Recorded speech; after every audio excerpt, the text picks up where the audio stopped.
Hola, muy buenas, bienvenidos a todos. En el vídeo de hoy vamos a continuar con la integral definida y antes de ver nuevamente la integral definida vamos a hacer un pequeño repaso a lo que hemos visto en los vídeos anteriores. Recordar lo siguiente, que cuando tenemos una partición regular ya sabemos que todos los rectángulos tienen la misma base. ¿Qué quiere decir esto? Bueno, pues como tienen la misma base, nosotros ya sabemos que podemos escoger un punto cualquiera dentro del intervalo, pero como tienen la misma base, ya sabemos que podemos escoger los puntos fronterizos derechos, los puntos fronterizos izquierdos o bien los puntos del medio. ¿Qué pasa si no escogemos ninguno de esos puntos y escogemos un punto cualquiera dentro del intervalo o dentro de estos intervalos que tenemos aquí? Bueno, pues ya sabemos lo que tenemos que hacer. Tenemos que realizar directamente las multiplicaciones y luego sumarlas. ¿Y qué vamos a obtener? Vamos a obtener una aproximación del área que tenemos bajo la gráfica de esta función y sobre el eje X. Ahora bien, ¿qué pasa si escogemos los puntos fronterizos derechos, izquierdos o los del medio? Bueno, pues ya sabemos que tenemos estas fórmulas. Ahora bien, haciendo esta partición que tienda a infinito, es decir, que el número de particiones tiende a infinito, ya sabemos que obtenemos el área. ¿Por qué? Bueno, pues recordar lo siguiente, aquí estamos cometiendo un error, porque ya vemos que el área que obtenemos aquí es mayor que el que tenemos bajo la gráfica de esta función y sobre el eje X. Ahora bien, haciendo que el número de particiones tienda a infinito, lo que conseguimos es que la base de los rectángulos tiendan a 0. Y si tienden a 0, bueno, pues prácticamente vamos a obtener una línea. ¿Qué vamos a obtener con esto? Vamos a obtener el área bajo la gráfica de la función y sobre el eje X. ¿Por qué cuando n tiende a infinito? Bueno, pues porque cuando n tiende a infinito, ya sabemos que todos los rectángulos, como tienen la misma base, bueno, pues ya sabemos que tienden a 0. Y eso lo hacen todos los rectángulos, de ahí que cuando n tiende a infinito, la base de los rectángulos tiende a 0.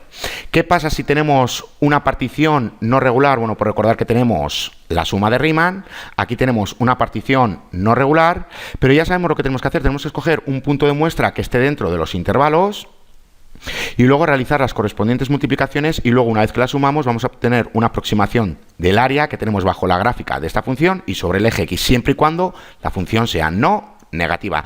¿Qué pasa si es negativa? Bueno, da igual, porque nosotros vamos a obtener estos valores funcionales. En definitiva, lo que vamos a obtener es el área que tenemos en estos rectángulos, pero el inverso del área, porque ya vemos que tenemos un área negativa. Ahora bien, recordar, ¿qué es lo que tenemos aquí? Aquí tenemos la norma de partición. Ya sabemos que corresponde al intervalo que mayor distancia tiene. ¿Qué es lo que tenemos que hacer? Lo que tenemos que hacer es que esta norma tienda a 0. Si la norma tiende a 0, eso significa que el número de intervalos que tenemos aquí tiende a infinito. Ahora bien, recordar lo siguiente, que tenemos aquí una partición que no es regular y aquí tenemos la norma de partición. Bueno, pues nosotros ya sabemos que podemos partir todo este intervalo que tenemos aquí en intervalos más pequeños y así infinitamente. Pero ya vemos que la norma se mantiene constante. Bueno, pues ya sabemos que cuando n tiende a infinito, no implica que la norma tienda a 0, pero si la norma tiende a 0, implica que n tiende a infinito. De ahí que aquí empleamos el límite cuando la norma tiende a 0, y cuando estamos con una partición regular, ya sabemos que estamos empleando el límite cuando n tiende a infinito. Aquí no podemos hacer que n tienda a infinito porque ya sabemos que la norma se mantiene constante. De ahí que necesitamos que la norma tienda a 0. Si la norma tiende a 0, ya sabemos que podemos emplear este límite de aquí. ¿Y qué vamos a obtener? Aquí ya no vamos a obtener una aproximación, sino que vamos a obtener el área bajo la gráfica de esta función y sobre el eje X, siempre y cuando, recordar, la función sea no negativa. Ahora bien, para obtener nosotros las sumas de Riemann, da igual que tengamos una función no negativa o una función negativa. Nosotros siempre vamos a obtener un número y ese número ya vemos que es igual a la integral definida. En definitiva, bueno, pues la integral definida no hace referencia al área bajo la gráfica que tenemos en esta función y sobre el eje X. ¿Por qué? Porque para eso necesitamos que la función sea no negativa. Ahora bien, si la función es no negativa, ya sabemos que el número real que obtenemos aquí es igual al área bajo la gráfica de la función y sobre el eje X. Si tenemos una función no negativa, bueno, pues simplemente vamos a obtener un número real. Ahora recordar que aquí tenemos la definición de la integral definida que vimos en el vídeo anterior y ya vemos que nos dice lo siguiente, que si el límite anterior existe, este de aquí, se dice que la función f es integrable sobre el intervalo. ¿Qué es esto de integrable? Bueno, pues vamos a verlo rápidamente porque es lo que necesitamos saber. Necesitamos saber cuando una función es integrable sobre un intervalo cerrado. Y aquí nos lo dice que cuando tenemos continuidad, eso implica integrabilidad. Si f es continua sobre un intervalo cerrado, entonces esta integral definida existe, es decir, que f es integrable sobre intervalo cerrado. ¿Qué quiere decir esto? Recordar lo siguiente, que cuando teníamos una función continua, esto no implica diferenciabilidad. En este caso sí que la función es diferenciable en todas partes, pero ¿qué pasa si tenemos un pico como este? Bueno, pues ya sabemos que aquí no podemos obtener la derivada. Como no podemos obtener la derivada, eso significa que la función no es diferenciable en todas partes.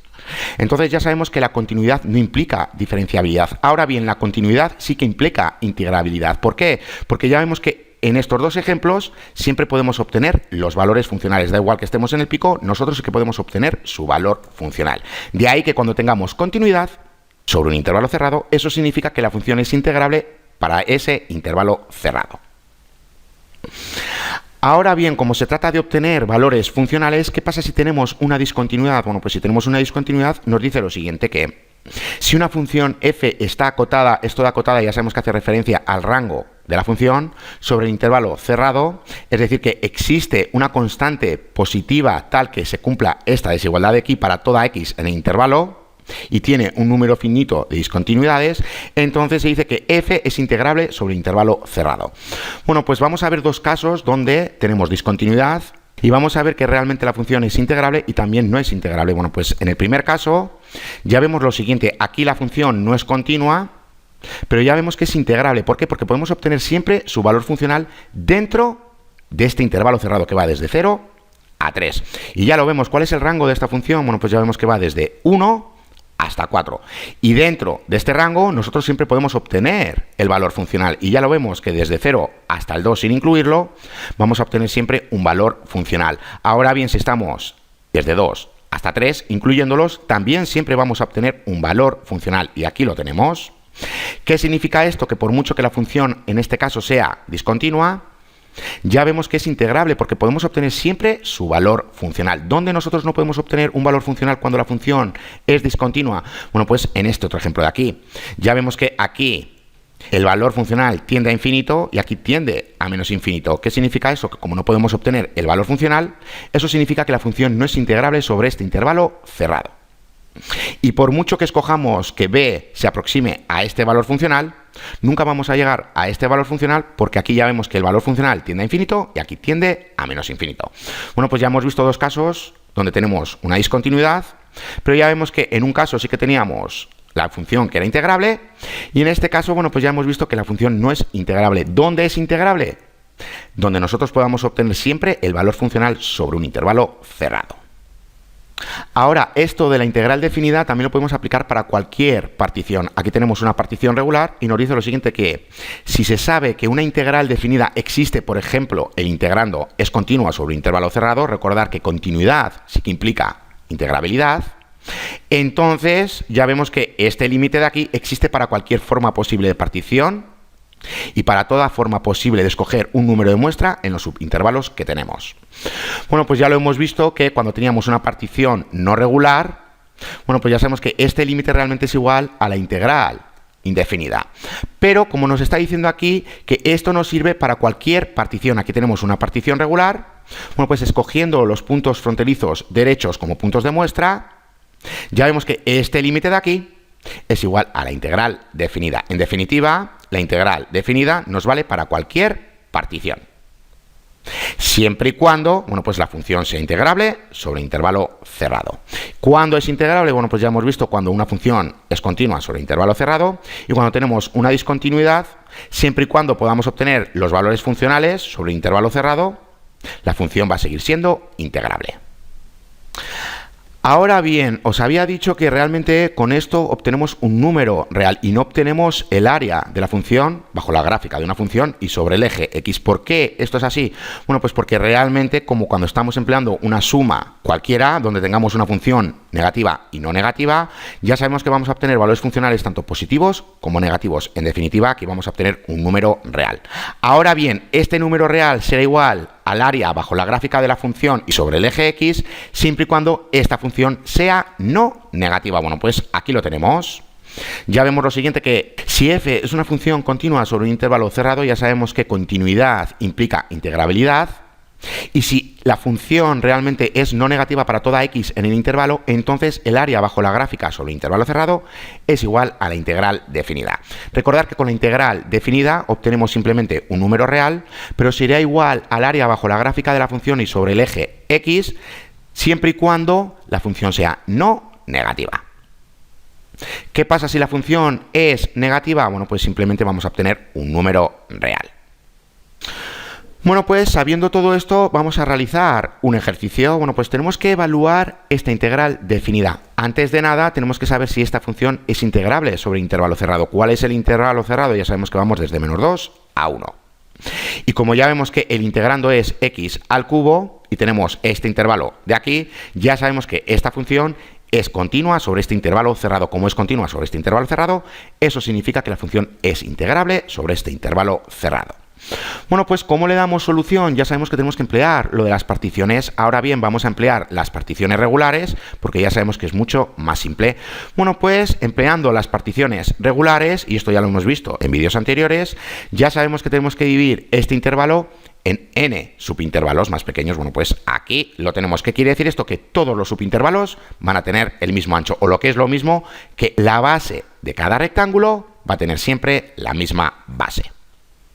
Ahora bien, como tienen la misma base, ya sabemos que podemos escoger o bien los puntos fronterizos derechos, o bien los puntos fronterizos izquierdos, o bien los puntos del medio. Bueno, pues vamos a escoger los puntos fronterizos derechos. Escogiendo los puntos fronterizos derechos, ya sabemos que la distancia para este punto en concreto tenemos lo siguiente. Tenemos A más el número de bases de rectángulos que tengamos. Bueno, pues aquí lo tenemos.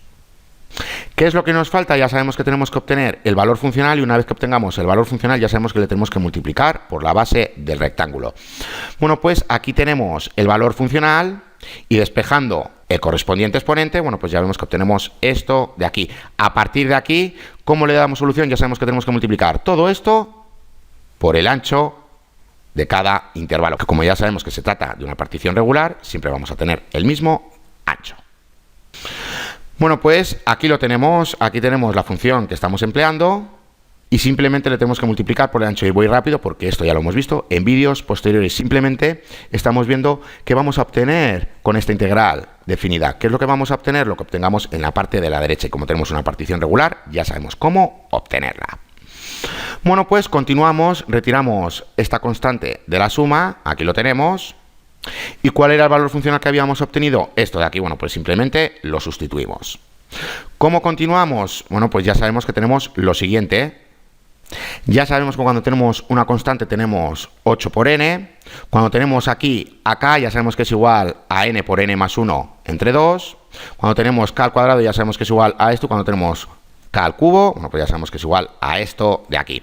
¿Cómo continuamos? Ya sabemos que tenemos que cambiar los denominadores, es decir, aquí colocamos el 2 y aquí colocamos n. Y así hacemos con los demás denominadores. ¿Por qué? Bueno, pues porque ahora vamos a multiplicar 3 entre n por cada término que tenemos dentro de los paréntesis. Y al realizarlo, bueno, pues ya vemos que aquí tenemos 3 por menos 8 es igual a menos 24 y tenemos n entre n, bueno, pues ya sabemos que es igual a 1. En este caso, recordad que aquí teníamos 2 y aquí teníamos a n. Bueno, pues 36 entre 2 por 3, bueno, pues ya sabemos que nos da 54. Y en esta parte de aquí ya sabemos que es igual a esta otra. Y recordad que esto ya lo hemos visto en vídeos anteriores. Vamos a continuar. Aquí ya sabemos que tenemos n al cuadrado y aquí tenemos a 6. Al realizar la correspondiente división y la correspondiente multiplicación ya sabemos que aquí tenemos menos 27. Y luego ya sabemos que lo tenemos que multiplicar aquí por n. Bueno, pues ya sabemos que esta parte también es igual a este. Como digo, esto ya lo hemos visto en vídeos anteriores. Y por último, bueno, pues tenemos que hacer lo mismo. Aquí tenemos n al cubo, aquí tenemos a 4. Realizando la correspondiente multiplicación, multiplicando esta fracción por 3 y toda esta por 1 entre n, lo que es lo mismo 1 entre n, ya sabemos que llegamos a esta parte de aquí. Bueno, pues ¿cómo continuamos? Ahora tenemos que obtener el límite de estos términos que tenemos aquí, y ya sabemos que el límite de una constante es igual a la propia constante. El límite de esta función, ya sabemos que como tenemos n tiende a infinito, esta parte tiende a 0, bueno, pues tenemos 1 más 0 es igual a 1, por 54 es igual a 54. En esta parte de aquí nos pasa lo mismo, aquí tenemos 1 y aquí tenemos 2, y eso queda multiplicando a menos 27. Y por último, Aquí nos pasa exactamente lo mismo. Aquí tenemos 1 y aquí tenemos 1. 1 por 1 es igual a 1 por 81 entre 4 es igual a 81 cuartos. Dándole solución a esto que tenemos aquí, aquí tenemos el resultado. Ya sabemos que esto es el resultado de esta integral definida. Ya sabemos que la hemos obtenido a partir de las particiones, pero ya sabemos que esas particiones, siempre y cuando, como estamos con una partición regular, siempre y cuando n tiende a infinito, ya sabemos que es igual a la integral definida. Y en este caso, esta integral definida es igual a menos 15 cuartos. Si hubiéramos usado una partición no regular, ya sabemos que P tiene que tender a 0. En este caso, como estamos con una partición regular, ya sabemos que n tiende a infinito, pero si estuviésemos con una partición no regular, ya sabemos que P tiende a 0. Y para que veáis lo que hemos hecho, bueno, pues aquí tenemos la gráfica de la función. Realmente que hemos obtenido, no hemos obtenido un área. ¿Por qué? Porque ya vemos que aquí tenemos desde menos 2 a 1, ya vemos que en esta parte de aquí tenemos una función negativa. Y recordar que para obtener el área de una función, bajo la gráfica de una función y sobre el eje X, la función tiene que ser no negativa. Es decir, que si tenemos este intervalo de 0 a 1, el número real que hubiéramos obtenido aquí hace referencia al área que tenemos bajo la gráfica de esta función sobre el eje X para este intervalo cerrado. Pero como estamos con todo este intervalo cerrado que va desde menos 2 a 1, y como aquí tenemos parte de la función que es negativa, realmente lo que estamos obteniendo es simplemente un número real. Ahora, para que practiquéis un poco, recordar que en el vídeo anterior habíamos obtenido las sumas de Riemann de esta función de aquí. Ahora, si queréis obtener la integral definida de esta función, ya sabéis lo que tenéis que hacer. Recordad que en el vídeo anterior habíamos empleado particiones no regulares y habíamos obtenido aproximaciones de un número. Bueno, pues vamos a hacer lo mismo, pero empleando esta vez una partición regular. Si empleáis una partición regular, vais a obtener esta aproximación de aquí. Recordad que en el vídeo anterior ya lo habíamos hecho, pero con una partición no regular. Y como habíamos escogido números de muestras que se encontraban dentro de los intervalos, pero diferentes números de muestras, ya sabíamos que con eso simplemente habíamos obtenido números diferentes. Bueno, pues si empleamos una partición regular como hemos hecho en este ejercicio, vais a llegar a esto de aquí. Y esto lo dejo como ejercicio para que practiquéis un poco. Bueno, pues hasta aquí este vídeo. Ya en el siguiente vídeo vamos a continuar con la integral definida, donde vamos a ver sus propiedades. ¡Hasta la siguiente!